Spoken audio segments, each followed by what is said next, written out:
ప్రతి దాంట్లో what next, తర్వాత ఏంటి అని ఆలోచించేటటువంటి ఈ మానవ మేధస్సుకు ఇక్కడ గండి పడిపోయిందండి. ఏంటి తెలుసా? మరణించిన తర్వాత ఏం జరుగుతుంది, నెక్స్ట్ ఏంటి, ఆఫ్టర్ డెత్ మన పరిస్థితి ఏంటి? భూమి మీద ఉన్న ఈ 60 సంవత్సరాల జీవిత కాలంలో చదువు అంటున్నాం, బట్టలు అంటున్నాం, అవంటున్నాం, ఇవంటున్నాం, ఉద్యోగం అంటున్నాం, సంపద అంటున్నాం, ఆస్తి అంటున్నాం, పదవి అంటున్నాం, అన్నీ అంటున్నాం. ఒకానొక రోజున మరణించేటప్పటికీ అన్నిటిని వదిలిపెట్టి వెళ్ళిపోతున్నాం. చక్కగా పాట పాడి వినిపించిన వారి సహోదరులకిద్దరికి హృదయపూర్వకమైన వందనాలు చెల్లించున్నాం. మన వాక్య ధ్యానంలోకి వెళ్ళబోయే ముందు ప్రార్థన చేసుకుందాం. అందరూ తలలో వచ్చినట్లయితే ప్రార్థన చేసుకుందాం. మన సంఘ కాపరి పాస్టర్ గారు జాషువా బాబు గారు వాక్య నిమిత్తమై ప్రార్థన చేస్తారు.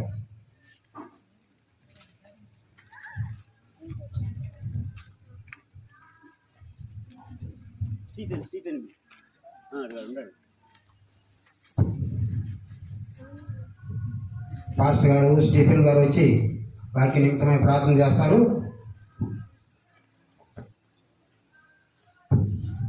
వాక్య నిమిత్తమై ప్రార్థన చేస్తారు స్టీఫెన్ గారు.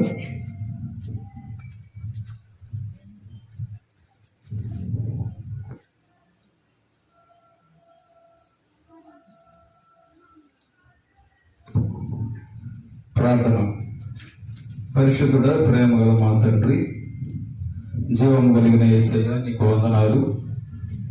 ఈ రాత్రి సువార్త కూడిన విషయంలో ప్రభువా, ఇంతవరకు ఇక్కడ చేసిన ప్రతి ఉపకారాన్ని బట్టి స్తోత్రం తండ్రి. ఈ యొక్క సమయంలో నీ యొక్క మాటలు అయా నీ పిల్లల ద్వారా మేము వినబోతుండగా నీవే ప్రభువా నీ యొక్క దాసుని ద్వారా మా అందరితో మాట్లాడండి. కూడి వచ్చిన వారికి కాకుండా అనేకులు బయట వినేవారు కూడా నీ మాటల ద్వారా ప్రభువా దీవించబడి చీకటిలో ఉన్నవారు వెలుగులోకి రావటానికి, ఆత్మీయంగా ఇంకా నీ పిల్లలు బలపడటానికి ఈ రాత్రి కృపను ఈ కూడికంతట్లో దయచేసి సమాధానంతో సమస్తం జరిగించండి తండ్రి. మేము అడుగుతున్న నీ కొద్ది విన్నపములు యేసుక్రీస్తు నామమున అడుగుచున్నాం తండ్రి, ఆమేన్.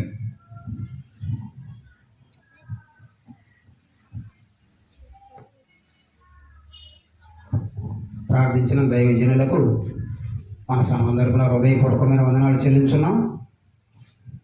మరి ఈ కూడిక జరిపించాలని చెప్పని ఎన్నో రోజులుగా ఆలోచించాము, ఆశించాము, ప్రార్థించాము. మరి ఈ కూడిక జరిపించడానికి దేవుడు మాకు ఇచ్చిన ఈ తరుణాన్ని బట్టి మొట్టమొదటిగా దేవాతి దేవునికి కృతజ్ఞతాస్తుతులు చెల్లించున్నాం, వందనాలు చెల్లించున్నాం. మరి మన సహోదరుడు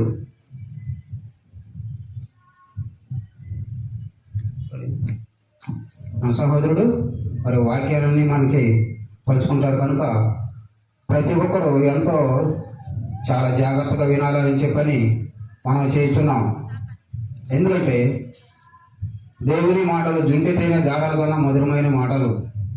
ఈ మాటలు మనం వినుటకు ఇంత దూరం నుంచి ఇక్కడికి వచ్చామన్నమాట. ఎందుకంటే ఈ గ్రామంలో కూడా మనం దేవుని మాటలు, విలువైన మాటలు వినిపించాలని చెప్పని మనం ఎంతో ఆశతోటి ఈ గ్రామానికి వచ్చాం కనుక ఈ మైకి శబ్దం ద్వారా వింటున్న ప్రతి ఒక్కరు కూడా మరి ఏ స్థలంలో ఉన్నా పర్వాలేదు దేవుని మాటలు వినాలని చెప్పి మనం చేస్తున్నాం. మార్కు సువార్త 4వ అధ్యాయము 24వ వచనం చదువుకుందాం. మార్కు సువార్త 4వ అధ్యాయము 24వ వచనం చదువుకుందాం. మరియు ఆయన మీరు ఏమి వినిచున్నారో జాగ్రత్తగా చూసుకునండి. చాలండి. ఏమన్నాడండి? ఆయన మరియు మీరు ఏమి వినిచున్నారో జాగ్రత్తగా చూసుకునండి. చూసుకోలేదనుకోండి తర్వాత ఏమవుతుంది? ఆ మ్యాటర్ కూడా కింద ఉంది, తర్వాత మనం చదవవసరం లేదు. కానీ ఎందుకంటే దేవుని మాటలు బాబు విలువైన మాటలు కనుక మనం ఈ మాటలు ఎలా వినాలంట? చాలా జాగ్రత్తగా వినాలంటండి. వినకపోతే మరి కింద మ్యాటర్ కూడా ఉన్నది, ఏం జరిగింది అన్నది కూడా మనం ఉన్నది కనుక మన సహోదరుడు వచ్చి మనకు వాక్యాన్ని పంచుకుంటారు.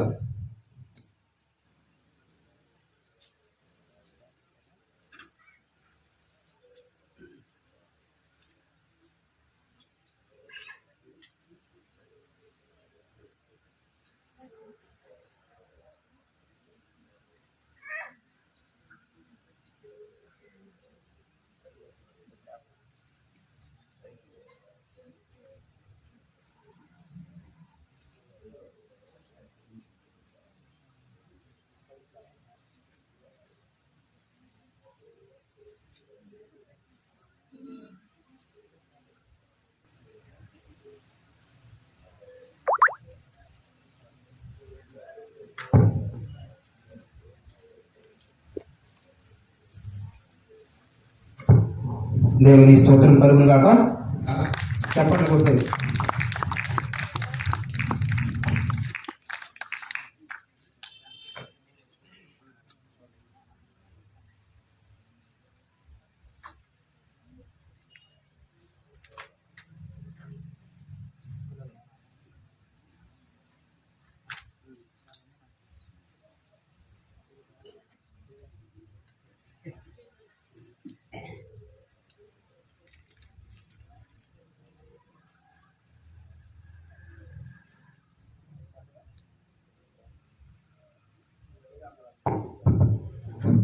మంచిదండి.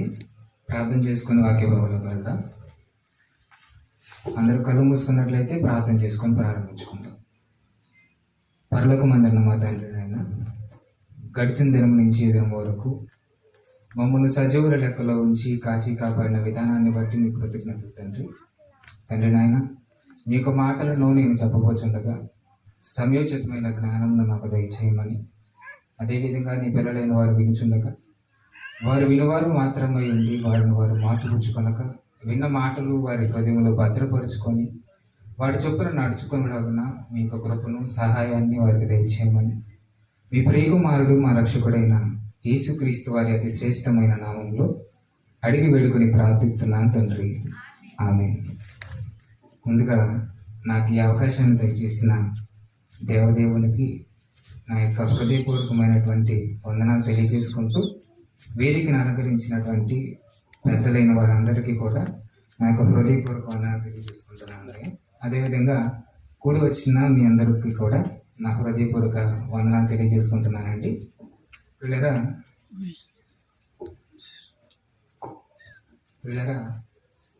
ముందుగా ఈరోజుకి ఏర్పాటు చేయబడినటువంటి అంశం మరి మీ దగ్గరికి వచ్చిందో రాలేదో నాకు తెలియదు. నాకు ఇవ్వబడిన అంశం what next. What next what next అంటే ఈ పదానికి అర్థం ఏంటంటే తరువాత ఏంటి. అంటే తరువాత ఏంటి అనేటటువంటి ఈ ప్రశ్న, వాట్ నెక్స్ట్ అనేటటువంటి ఈ ప్రశ్న భవిష్యత్తును సూచించేదిగా, భవిష్యత్తుని సూచిస్తూ వాడేటటువంటి పదంగా మనకు కనపడుతుంది. నిత్య జీవితంలో ఈ పదాన్ని మనం వినియోగిస్తాం. అదే వాట్ నెక్స్ట్. ఇంతకీ వాట్ నెక్స్ట్ అంటే ఏంటి అంటే తర్వాత జరిగేది ఏంటి అని అర్థం అండి. ఇక దీని గురించి ఒకసారి మనం ఆలోచన చేయగలిగితే, ఈ భూమి మీద మనిషి బ్రతుకుతున్నప్పుడు ఈ మనిషి జీవిత కాలంలో ఈ ప్రశ్నకు ప్రతి మనిషి సమాధానం చెప్పుకుంటూ వెళ్తున్నాడు అని చెప్పడంలో ఎలాంటి సందేహం లేదండి. అదే వాట్ నెక్స్ట్. నెక్స్ట్ ఏంటి? సినిమా పాట కాదండి. నెక్స్ట్ ఏంటి అంటే వాట్ నెక్స్ట్. దీనికి ఏ విధంగా సమాధానం చెప్పుకుంటూ మనిషి వెళ్తున్నాడు, దీనికి ఏ విధంగా సమాధానం చెప్పుకుంటూ జీవితంలో ప్రతి మనిషి ముందుకు వెళ్తున్నాడు అని ఒకసారి ఒక మనిషి జీవితాన్ని, చదువుకునే విద్యార్థి జీవితాన్ని మనం ఆలోచన చేయగలిగితే, చిన్ననాటి నుంచి ఆ పిల్లవాడి జీవితం ఒకసారి మనం ఆలోచన చేయగలిగితే అండి, ఒక చిన్న పిల్లవాడు 6 సంవత్సరాల వయసు అప్పటి నుంచి 1వ తరగతి చదవటం ప్రారంభించి, ఇక మరలా 6 సంవత్సరాలు మొదలుకొని 15వ సంవత్సరం వచ్చేంత వరకు 10వ తరగతిని చదవటం, ఇదంతా మీకు తెలిసిన విషయం. అంటే ఈ 10 సంవత్సరాలు కష్టపడి ఇతని చదువు ఒక 10వ తరగతి ఫినిష్ చేసిన తర్వాత, ఉత్తీర్ణతతో పాస్ అయిన తరువాత అతని దగ్గరికి మనందరం వెళ్ళి అతన్ని ప్రోత్సహించేటటువంటి మాటలు మాట్లాడి, బాగా చదువుకునేవాడు అని అతన్ని ప్రోత్సహించి ఒక మాట చివరిలో వచ్చేటప్పుడు తగిలించి వస్తామండి. ఏమని? 10th అయిపోయింది కదయ్యా, నెక్స్ట్ ఏంటి? సరే ఏదో ఒకటి అడిగారు కదా అని చెప్పి 10th అయిపోయింది, నెక్స్ట్ ఏం చేద్దాం అంటే రకరకాల కోర్సులు ఉన్నప్పటికీ అతను ఒకదాన్ని ఎంచుకొని ఇంటర్ చేద్దాం అనుకుంటున్నాను అంకుల్ అన్నారు అనుకోండి. సరే పోనిద్దు, ఓహో ఇంటరా, మంచిది, బాగా చదువుకొని చెప్పి వచ్చేస్తాం మనం. అయితే ఇంటర్ ఎన్ని సంవత్సరాలు అన్నప్పుడు అది కూడా ఒక 2 సంవత్సరాలు. ఈ 2 సంవత్సరాలు ఫినిష్ అయిపోయి మంచి ఉత్తీర్ణతలో అతను మార్కులు సంపాదించి ఆ చదువుని పూర్తి చేసిన తర్వాత మరలా మనం ఆయన దగ్గరికి వెళ్తాం. వెళ్ళి మరలా అడుగుతాం, అన్న బాగా చదువుకున్నావు, నువ్వు బాగా చదువుతున్నావు, మంచి మార్కులు వచ్చాయి, నువ్వు స్టేట్ ఫస్ట్, టౌన్ ఫస్ట్ అని చెప్పి అతనికి ఏదో ఒక సోపు పోస్తాం. తర్వాత చివరిలో వచ్చేటప్పుడు మరలా ట్యాగ్ చేసి వస్తాం. ఏమనంటే, నాన్న ఎంటర్ అయిపోయింది కదా, నెక్స్ట్ ఏంటి? కదండి. ప్రతి ఒక్క విద్యార్థి జీవితంలో మనం ఎదుర్కొనేటటువంటి ప్రశ్న, మనిషి జీవితంలో ఎదురయ్యేటటువంటి ప్రశ్నల్లో ఒక కోణం నుంచి చూపించుకుంటూ వస్తున్నాను, ఆలోచించండి.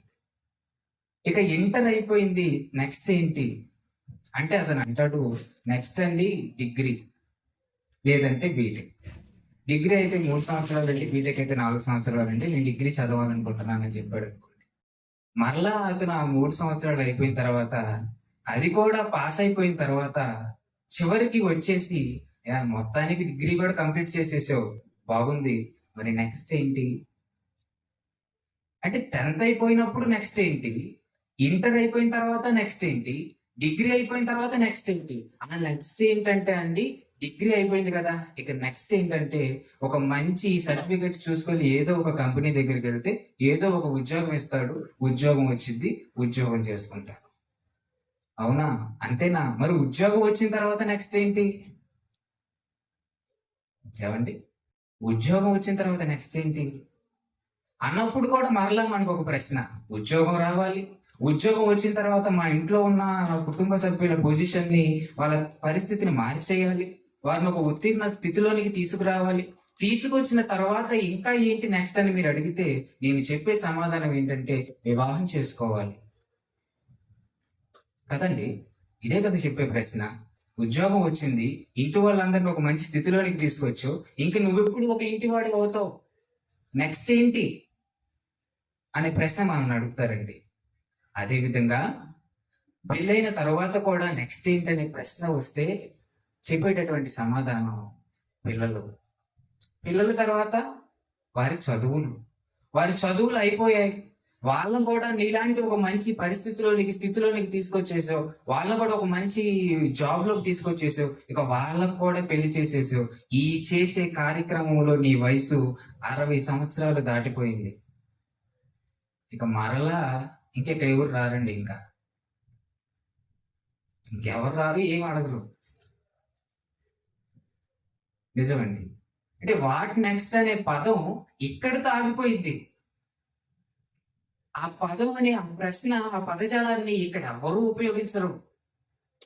ఏంటి, 60 సంవత్సరాల జీవిత కాలంలో నువ్వు బ్రతుకుతున్నప్పుడు నువ్వు చేసే ప్రతి పని వెనక అడిగేటటువంటి ప్రశ్న, మాట్లాడేటటువంటి ప్రశ్న, వాట్ నెక్స్ట్?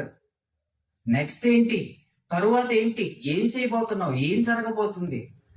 ఏం చేయాలనుకుంటున్నావు? ఏం అవ్వాలనుకుంటున్నావు? ఎలాంటి స్థితిలో నువ్వు ఉండాలనుకుంటున్నావు అని బ్రతికిన 60 సంవత్సరాల జీవిత కాలంలో అడుగుతాం.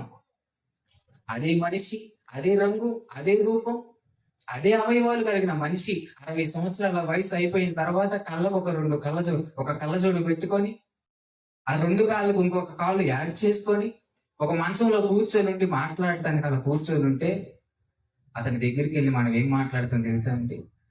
వాట్ నెక్స్ట్ అని మాట్లాడతామా? ఏమని మాట్లాడతామండి? మనోళ్ళు అయితే బాగా మాట్లాడతాం. ఏమని?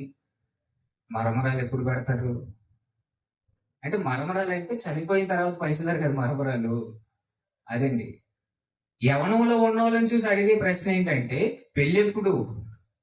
వృద్ధాప్యంలో ఉన్నోళ్ళని చూసి అడిగే ప్రశ్న ఏంటంటే మరమరాలు ఎప్పుడు? అంటే నువ్వు ఎప్పుడు చనిపోతావు, ఎప్పుడు మాకు పంచుతారు అని. అంతే కదండి.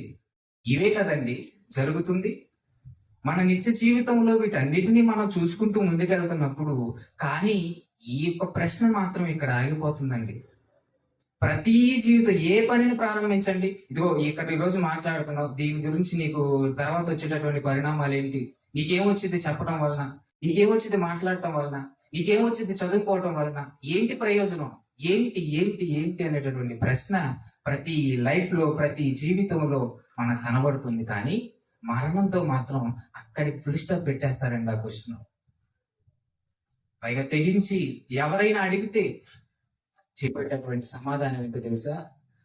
చనిపోయిన వాళ్ళు ఏమవుతారు, చనిపోయిన వాళ్ళు ఏమైపోతారు, చనిపోయిన వాళ్ళు కనిపించకుండా వెళ్ళిపోతున్నారు ఏంటి, ఏమైపోతారు వాళ్ళు అని అడిగినప్పుడు పెద్దవాళ్ళుగా ఉన్నవాళ్ళు కానీ మన చుట్టుపక్కల ఉన్నవారు కానీ చెప్పేటటువంటి సమాధానం ఒకటి మాకు తెలీదు, రెండు ఇంకోటి ఏంటంటే చచ్చిపోయిన వారు నెల రోజుల దాకా మన ఇంటి చుట్టూనే తిరుగుతూ ఉంటారు.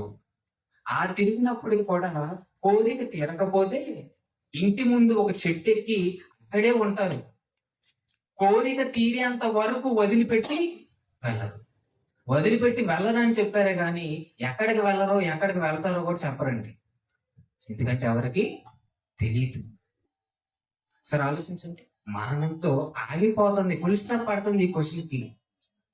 ఏ శాస్త్రవేత్త ఆలోచించలేకపోతున్నాడు, ఏ ఒక గొప్ప జ్ఞానవంతులని పిలువబడుతున్న వాళ్ళు కూడా ఆలోచించలేకపోతున్నారు. కారణం దాని సమాధానాన్ని వెతికే సత్తా ఎవరికీ లేదండి ఈ ప్రపంచంలో. కానీ ఈ యొక్క శాస్త్రం, ఈ శాస్త్ర సామర్థ్యం ఎక్కడైతే ఆగిపోతుందో, ఈ శాస్త్రం ఎక్కడైతే మేము చెప్పలేమని చేతులు ఎత్తేస్తుందో, ఈ ప్రపంచంలో ఉన్న మనుషులకి ఏ సమాధానం మాకు తెలియదని చేతులు ఎత్తేస్తారో, దాని గురించి చెప్పగలిగినటువంటి ఏకైక గ్రంథం ఏదైనా ఉంది అని అంటే అది మీ చేతుల్లో నా చేతుల్లో ఉన్నటువంటి బైబిల్ మాత్రమే. నిజమండి. ఇది మరణించిన తర్వాత ఈ నెక్స్ట్ ఏంటి, మరణం తర్వాత నెక్స్ట్ ఏంటి ఏమండి, వాట్ నెక్స్ట్ ఆఫ్టర్ డెత్? మరణించిన తర్వాత నెక్స్ట్ ఏంటి, ఏం జరుగుతుంది? ఎవరు అడగరు, ఎవరు సాహసించరు. ఎందుకంటే మరణం గురించి మాట్లాడితే మూతి పగిలిందా కొడతారు ఎదుటోళ్ళు. నిజమండి, మన ఇంట్లో వాళ్ళు ఒప్పుకోరండి మాట్లాడుతుంటే. ఎందుకంటే మరణం గురించి చాలా మందికి తెలియదండి. పుట్టుకతో ప్రారంభమైన ఈ జీవితం మరణంతో ముగుస్తుంది అనుకుంటున్నారే తప్ప మరణంతోనే ముగుస్తుందా, తర్వాత ఏమైనా ఉందా? ప్రతి దాంట్లో వాట్ నెక్స్ట్, తర్వాత ఏంటి అని ఆలోచించేటటువంటి ఈ మానవ మేధస్సుకు ఇక్కడ గండి పడిపోయిందండి. ఏంటో తెలుసా? మరణించిన తర్వాత ఏం జరుగుతుంది, నెక్స్ట్ ఏంటి, ఆఫ్టర్ డెత్ మన పరిస్థితి ఏంటి? భూమి మీద ఉన్న ఈ 60 సంవత్సరాల జీవిత కాలంలో చదువు అంటున్నాం, బట్టలు అంటున్నాం, అవంటున్నాం, ఇవంటున్నాం, ఉద్యోగం అంటున్నాం, సంపద అంటున్నాం, ఆస్తి అంటున్నాం, పదవి అంటున్నాం, అన్ని అంటున్నాం.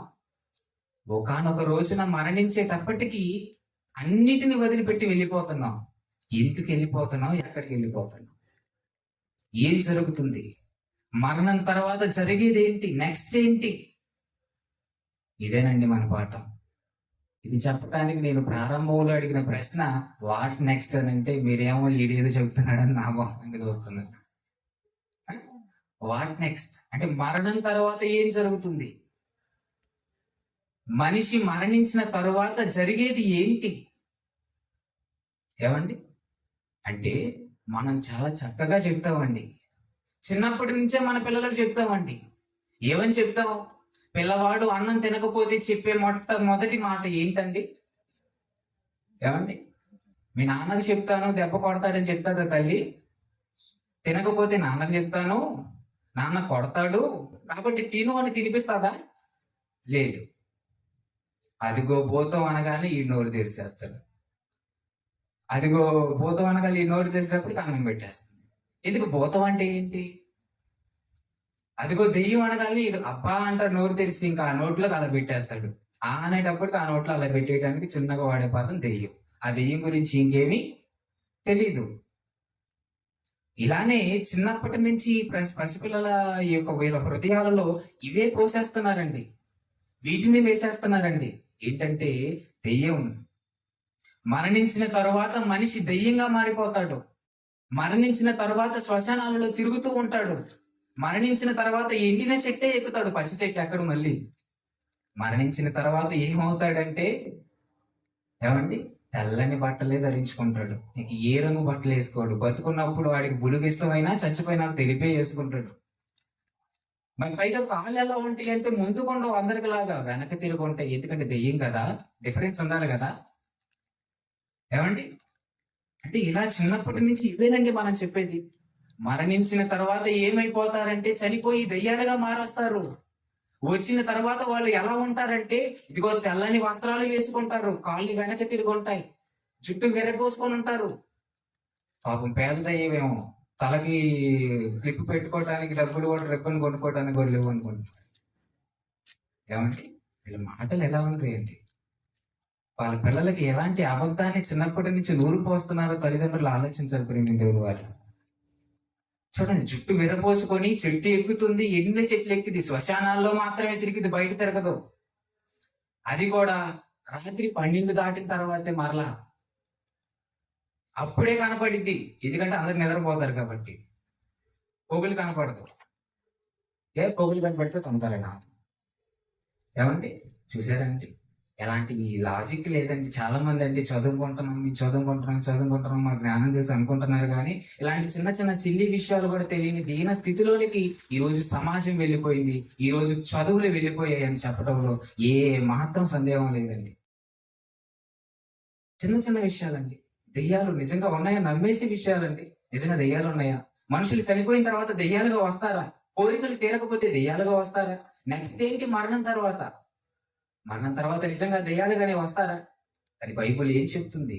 దాని గురించి ఏం మాట్లాడుతున్నాడు దేవుడు? ఒకసారి మనం చూడగలిగితే బైబిల్లో ఏమండి ఈరోజు అండి మనిషి ఏం చెప్తే నమ్ముతాడు అన్నప్పుడు, ఒకటి ఎవరైనా గొప్ప వ్యక్తి, శాస్త్రవేత్త చెప్పిన వాడే ఉండాలి, లేదా మన జేబుల్లో మన గుండెలకి ఆనుకొని ఉంటారు చూసారు, ఒకటి సొల్లు చెప్పే సెల్ ఫోను, అది చెప్తేనే వింటారండి.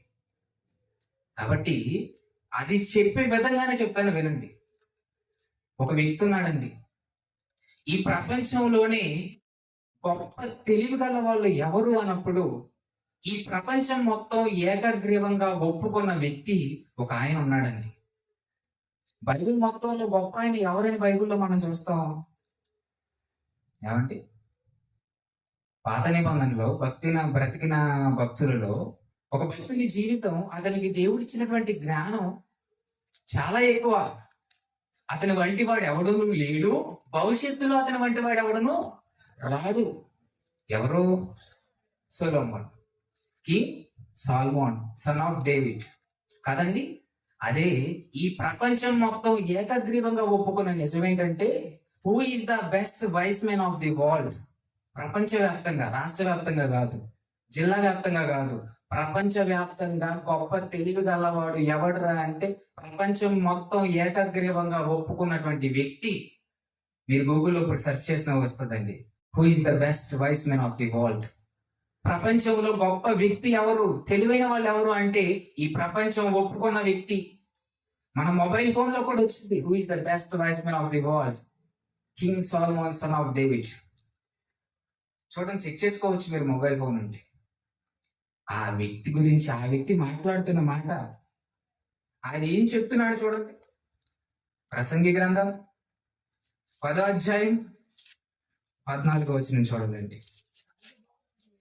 కలుగబోవునది ఏదో మనుషులు ఎరుగక ఉండినను బుద్ధిహీనులు విస్తారంగా మాట్లాడుదురు.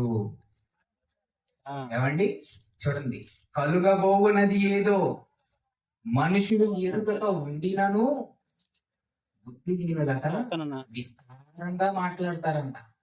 ఏవని? మరణించిన తర్వాత కోరిక తీరకపోతే 15వ తారీఖు వరకు 11 రోజుల వరకు ఇంటి చుట్టూనే తిరుగుతుందని. ఒకవేళ ఇంటిలో గనక చనిపోతే ఆ ఇల్లు వదిలిపెట్టి వెళ్ళడు, 6 నెలలు ఆ ఇల్లు మూత వేస్తే గాని ఎవరో లేరని వెళ్ళిపోతాడు అని చెప్తారు. ఎవరు? అన్నీ తెలిసిన బుద్ధిమంతులు అని అనట్లేదండి. ఏమంటున్నాడు?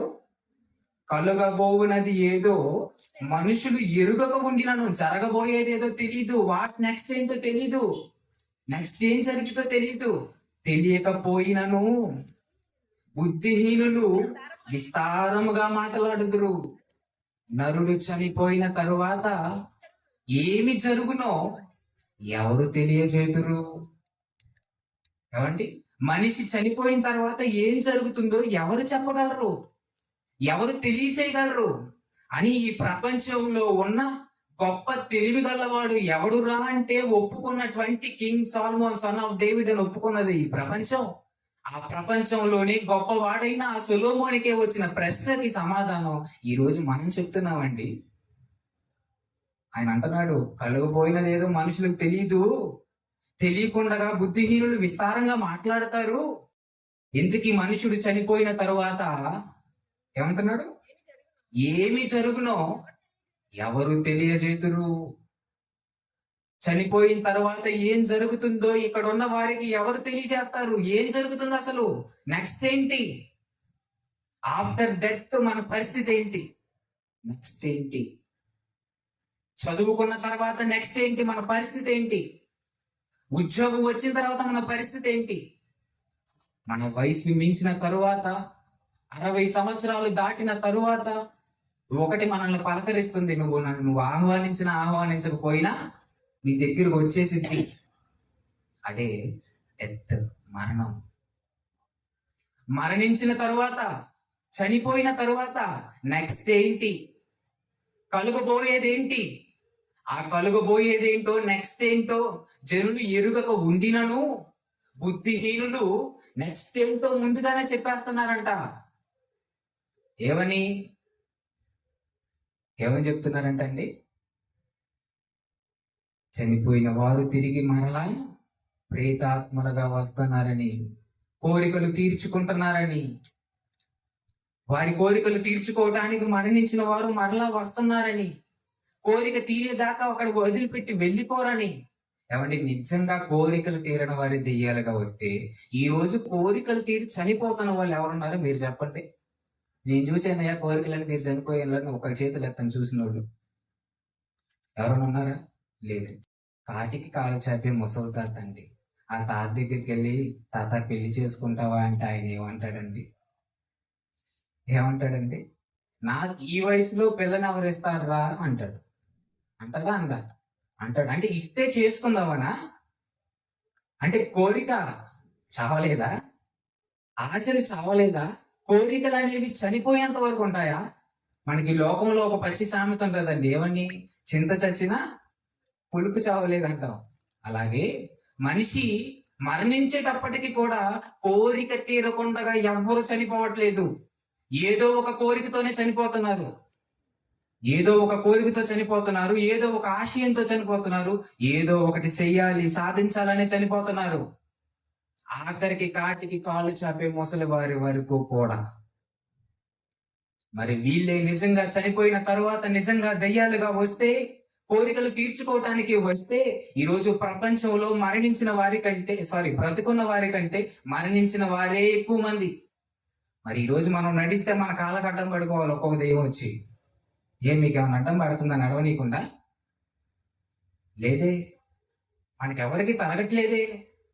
చక్కగా వెళ్ళిపోతున్నామే. మరి నిజంగా చనిపోయిన వారి దెయ్యాలుగా వస్తే వీరందరూ ఏమైపోతున్నారు?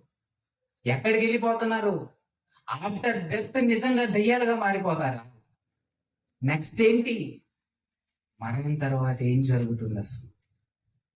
ఎవరు చెప్పారండి ఈ సమాజానికి? తెలీదండి. ఈ సమాజానికి ఎవరు చెప్పలేదు, ఎవ్వరికి తెలీదు. ఆ గొప్పవాడికే తెలీదు. కానీ ఈ సమాజం కంటికి కానరాని ఒక గొప్ప వ్యక్తి ఉన్నాడు. ఎవరైనా ఏమండి? ఈ ప్రపంచం మొత్తం ఏకగ్రీవంగా ఒప్పుకున్న ఆయన king Solomon son of David, సొలొమోను, దావీదు కుమారుడైన సొలొమోను. ప్రపంచం మొత్తం ఒప్పుకుంది. ఏమని? ప్రపంచంలోనే తెలివి గల వాళ్ళు ఎవర్రా అంటే మొట్టమొదటి స్టేజ్ లో పరిస్థితిలో king Solomon son of David ని ఉంచిపెట్టారు. ఆయనకు వచ్చిన ప్రశ్న ఏంటంటే, మరణించిన తర్వాత ఏం జరుగుతుంది? జరిగే దాని గురించి ఎవరు చెప్తారు ఇక్కడ ఉన్న వారికి అంటే, కొన్ని సంవత్సరాల తర్వాత ఒక గొప్ప జ్ఞాని వచ్చాడు. ఆయన చెప్పాడు మరణించిన తర్వాత ఏం జరుగుతుందో, చనిపోయిన తర్వాత ఏం జరుగుతుందో. ఆయన గురించి ఆయనే ఒక పరిచయం చేసుకుంటూ ఏమన్నాడు తెలుసా? ఇదిగో యోనా కంటే గొప్పవాడు ఇక్కడ ఉన్నాడు. సొలొమోను కంటే గొప్పవాడు, జ్ఞానవంతుడు ఇక్కడ ఉన్నాడు. ఈ సొలొమోను వరకే ఆగిపోయింది ఈ ప్రపంచం. ఆ సొలొమోను చేసినటువంటి ఆ యొక్క టార్గెట్ ని రీచ్ అయిన తర్వాత పైన ఒక ఆయన వచ్చాడు. ఆయనే యేసుక్రీస్తు. ఆయనకు వచ్చిన సమాధానాన్ని కూడా ఈయన లీడ్ చేశాడు, చెప్పేశాడు అని ఈ సమాజం తెలియదండి. ఈవెన్ క్రైస్తవులు అనుకున్న వాళ్ళకి కూడా చాలా మంది తెలియదండి. నిజంగా దయ్యాలు అయిపోయి వస్తున్న వాళ్ళు కొందరైతే మరణించిన తర్వాత గాలిగా కలిసిపోతారని కొందరు. ఉం? మట్టిలో నుంచి వచ్చిన ఈ శరీరం మట్టిలోకి వెళ్ళిపోయింది. ఆత్మ గాలిలో పడదు కాబట్టి గాలిలో కలిసిపోయింది. ఏమండి, ఒకసారి ఆలోచించండి ప్రేమ దేవుని వారు. కానీ యేసు చెప్పారు, మరణించిన తర్వాత ఆ డెత్ మన పరిస్థితి ఏంటి, ఏమైపోతాం? ఒక్కసారి మనం ఆలోచిద్దాం. మరణించిన తర్వాత ఏమైపోతాం? ఒకసారి మన శరీరం అండి, భూమి మీద మనం దానికి వచ్చేటప్పటికి దేవుడు ఒక మంచి ఏర్పాటుతో పంపించాడండి. దేవుడికి ఎంత విలువైన వాళ్ళమో తెలుసా? మన శరీరం ఎక్కడి నుంచి తీయబడింది? ఏమంటే ఒకళ్ళు పెద్ద, ఎవరో ఒకరు ఎక్కడి నుంచి తీయబడిందో మట్టిలో నుంచి తీయబడింది. కరెక్టేనా? నిజమేనా? మట్టిలో నుంచి తీయబడిన ఈ శరీరంలో నుంచి వారం ఏమంతా మట్టిలో నుంచి కదండి, తిరిగి మరలా మట్టిలో పోవాలి కదండి. ఈ శరీరానికి ఉన్న విలువ ఎంతో తెలుసా? ఈ శరీరంలో ఈవెన్ ఈ యొక్క వేలి భాగానికి ఉన్న విలువ ఎంతో తెలుసా అండి? ప్రపంచంలో ఈ వేలి మొక్క తెగి పడిపోతే అలాంటి వేలి మొక్క ఆ చేతికి వచ్చేటట్టు కలిగినటువంటి సర్త, ఒక మాటలో పచ్చిగా చెప్పాలంటే ఆ దమ్మున్న వాళ్ళు ఎవరు లేరండి. అంటే రూపాయలు ఇస్తానంటేనా? లేదు లేదు, ఇలాంటి భూములు కొన్ని 100 భూములు తీసుకొచ్చి నీ చేతులు నాకు ఇలాంటి చేసి ఇవ్వంటే చేయగలిగే ఎవరు లేరు. అంత సామర్థ్యం ఎవరికి లేదు, అంత టెక్నాలజీ ఏ మనిషి లేదు. అంటే గొప్పదాని శరీరం, గొప్పదాని ఏలు విలువే అంటే నీ శరీరం విలువ ఎంతో ఒకసారి ఆలోచించండి ప్రియులారా. మరి ఇలాంటి శరీరాన్ని మనకిచ్చాడు, ఇలాంటి శరీరాన్ని దేవుడు మన భూమి మీద పంపించాడు. ఆయన పని లేకుండా పంపించలేదు, ఆయన పని లేకుండా తయారు చేయలేదు. ఏదైనా ఒక వస్తువు మన పని లేకుండా మనం చేసుకుంటామండి? పని లేకుండా మనం 150 గ్రాముల మెదడు ఉన్నటువంటి మనిషే తనకు అవసరం పడకుండా, తనకు ఉపయోగపడకుండా ఏ వస్తువులు విలువ కలిగిన ఈ దేశాన్ని కొన్ని కోట్ల భూములు కలిసి ఇచ్చినా ఎవరు చేయనటువంటి ఆ దేశాన్ని దేవుడు చేసి మనకి అనంటే ఏ పని లేకుండానే ఆయన అంటారా? మనల్ని ఏ ఉపయోగం లేకుండా దేవుడు చేసాడంటారా? మీరు ఆలోచించండి ప్రేమ. ఉపయోగం లేకుండా దేవుడు మనల్ని చేయలేదు, పని పాట లేకుండా దేవుడు మనల్ని చేయలేదు. పని పెట్టే చేశాడు. పని పెట్టిన మనకి పని మర్చిపోయాం కాబట్టి మరణించిన తర్వాత ఏం జరుగుతుందో, ఆ ప్రమాదం ఏంటో, అది ఏం జరగబోతుందో తన కుమారుడైన యేసు ద్వారా తను పలికిస్తున్న మాటలు చూడండి. లూకా సువార్త 16వ అధ్యాయం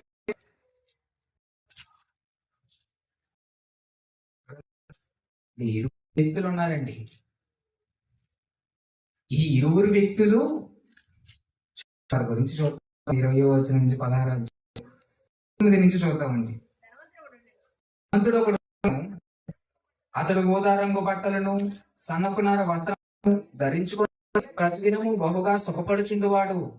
లాజరు ఒక దరిద్రుడు నేను, వాడు కురుపులతో నిండి ధనవంతుని ఇంటి వాకిట పడి వల్ల మీద పడి నుండి పడు రొట్టెతో ఆకలించుకొని కోరిను. అన్నాక వచ్చి వాని కురుపులు నాకు ఆ దరిద్రుడు చనిపోయి, దరిద్రుడు చనిపోట డెత్ తర్వాత, ఆఫ్టర్ డెత్, బిఫోర్ డెత్ నువ్వు ఎలా అనేది అనవసరం.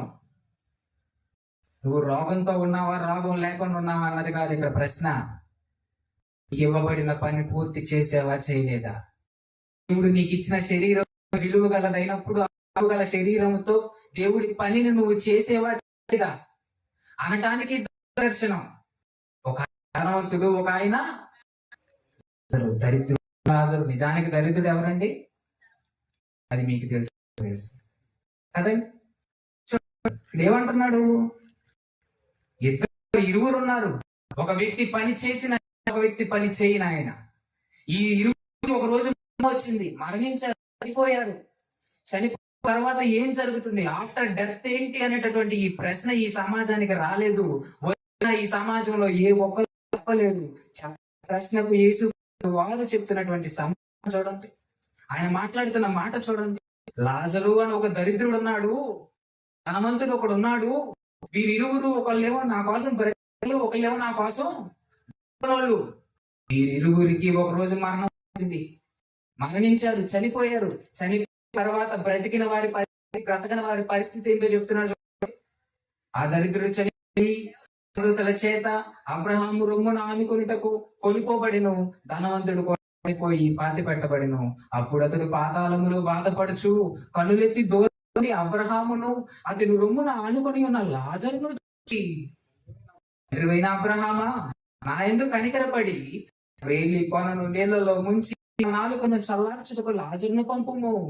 నేను ఈ అగ్ని జ్వాలలో ఏంటండి ఏమవుతున్నాడంట?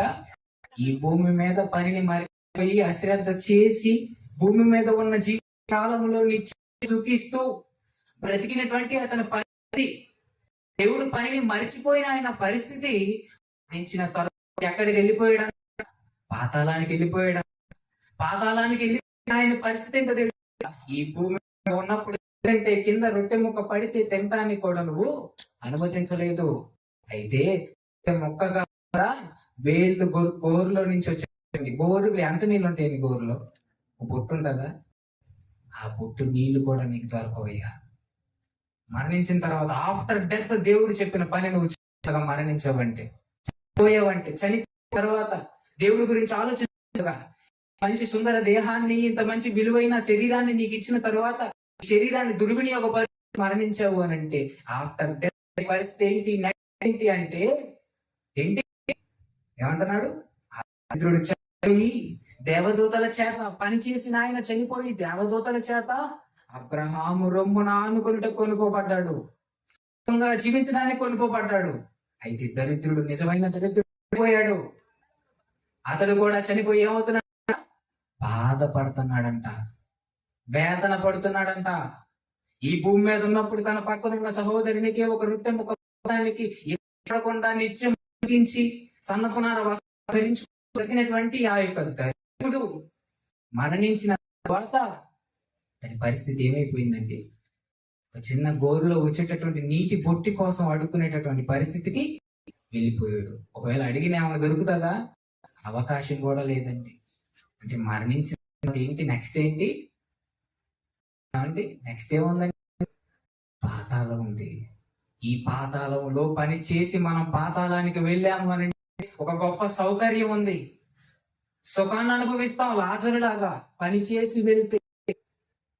ఆఫ్టర్ డెత్ నువ్వు మరణిస్తే ఏంటి? నువ్వు దేవుడి కోసం బ్రతికి మరణినప్పుడు నెక్స్ట్ ఏంటి అని అంటే నీకు సుఖం.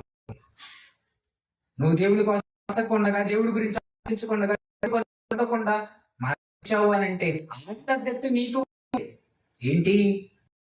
పాతాళంలో వేతన పడతామండి. ఏమండి, ఇక్కడికి ఎంతసేపట్లో వెళ్ళిపోతారు అనుకుంటున్నారు? 11వ రోజు దాకా ఉంటాడు అనుకుంటున్నారా? 3వ రోజు అయిపోయింది అనుకుంటున్నారా? లేదండి. చూడండి, అది కూడా బైబిల్లో దేవుడు యోబు గ్రంథం చూసుకొని ముగించుకుందాం. యోబు గ్రంథం 21వ అధ్యాయం 13వ వచనం. శ్రేయస్సు కలిగి తమ దినములు గడుపుదురు, ఒక్క క్షణములోని పాతాళమునకు దిగుదురు. చనిపోయిన వారు ఎంతసేపు పాతాళానికి దిగినట? ఒక్క సెకండ్ లోనే దిగిపోతారంట. ఒక్క సెకండ్ అంటే ఎంతండి? కన్ను మూసి కన్ను తెరిసే లోపే మరణించిన వారు ఏమవుతారు? పాతాళానికి వెళ్ళిపోతారు. ఏమండి, కన్ను మూసి మీరు తెరవాలండి. కళ్ళు మూసి మరణించిన వారు పాతాళానికి వెళ్ళిపోతారండి. ఆఫ్టర్ డెత్ దేవుడు బ్రతికితే నెక్స్ట్ ఏంటి? మన లైఫ్ లో నెక్స్ట్ ఏంటి? దేవుడి కోసం దేవుడు ఇచ్చిన ఈ దేహాన్ని కాపాడుకొని పని కోసం కష్టపడి నువ్వు ఉడికినప్పుడు ఉండేది స్వర్గం. అది అండి. భూమి మీద ఉన్నంతకాలం రోగమా, బాధ, కష్టమా, వేదన, మనోళ్ళే మనల్ని దూషించి ఏదన్నా కానివ్వండి, కానీ వన్స్ ఒకసారి మరణం ఈ శరీరం నుంచి విడుదల మనకు వచ్చింది అని అంటే దేవుడి కోసం మనం బ్రతికి ఆ బాధల్ని పడుతున్నప్పుడు వన్స్ ఒక్కసారి ఆ మరణం అనే పిలుపు వచ్చింది అని అంటే మనకేముంది? అయితే మనం ఆలోచిద్దాం. ఈ బ్రతికిన మన కళ్ళ ముందు ఉన్న వాళ్ళు, నేను కానీ మీరు, జీవితం గడిచిపోయింది. 20 సంవత్సరాలు, 40 సంవత్సరాలు, 50 సంవత్సరాలు, 30 సంవత్సరాలు గడిచిపోయింది. ఈ గడిచిన జీవిత కాలంలో మన కళ్ళ ముందు ఎంత ఉందో మనకి తెలియదు. ఇప్పుడు మాట్లాడుతున్న నేను మరికొద్ది సేపట్లో పోవచ్చు, కూర్చున్న మీరు అలా ఉండొచ్చు. అయితే ఇప్పటిదాకా మనం బ్రతికిన జీవిత కాలంలో ఒక్కసారి తిరిగి మనం ఆలోచిస్తే, దేవుడు ఇంత విలువైన శరీరాన్ని నమ్మి ఈ గర్భంలో నెలలో ఉమ్మ నీటిలో మనల్ని కాపాడి భూమి మీదకు పంపించాడు. భూమి మీదకు ఒక పనిని మనకు పెట్టాడు. ఇంత చేసిన కోసం మనం ఏం చేశాం? ప్రతి కాలం 30, 40, 60 నువ్వు ఎంతకాలం బ్రతికావన్నది ముఖ్యం కాదు, ఎంత పని చేసావు అన్నదే ముఖ్యం. పనికి తగిన జీతం మరణించిన తర్వాత, ఆఫ్టర్ డెత్ ఏంటి అని అంటే, మరణించిన తర్వాత ఏం జరుగుతుంది అని అంటే, నువ్వు దేవుని కోసం బ్రతికితే సుఖాన్ని అనుభవిస్తావు, పోతే అనుభవిస్తావు నరకాన్ని అనుభవిస్తావు. అదేనండి ఆఫ్టర్ డెత్. వాట్ నెక్స్ట్ అంటే ఏమీ లేదండి. అది నేను చెప్పేటప్పుడు వాట్ నెక్స్ట్ అంటే ఈడే చెప్తున్నారు అనుకున్నారు కదా. ప్రార్థించుకుందాం. చిన్న ప్రార్థనతో ముగిస్తాను. ప్రార్థన చదవండి. పరలోకమందున్న మా తండ్రి నాయన, నీ యొక్క మాటలను నీ పల్లె వారికి ఒక బోరగా నన్ను వాడుకొని నీ మాటలను వినిపించిన విధానాన్ని బట్టి కృతజ్ఞతలు. నేను నీ మాట విన్నటువంటి పిల్లలైన వారు వాటిని వారి యొక్క హృదయాలలో భద్రపరుచుకొని వాటి చొప్పున నడుచులాగిన నీ యొక్క కృపను వారికి దయచేయండి.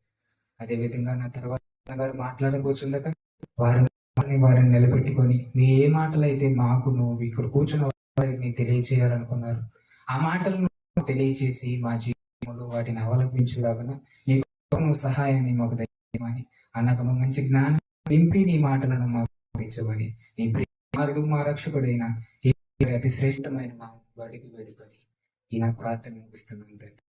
ఆమేన్. ఎందరు పొందినాలండి.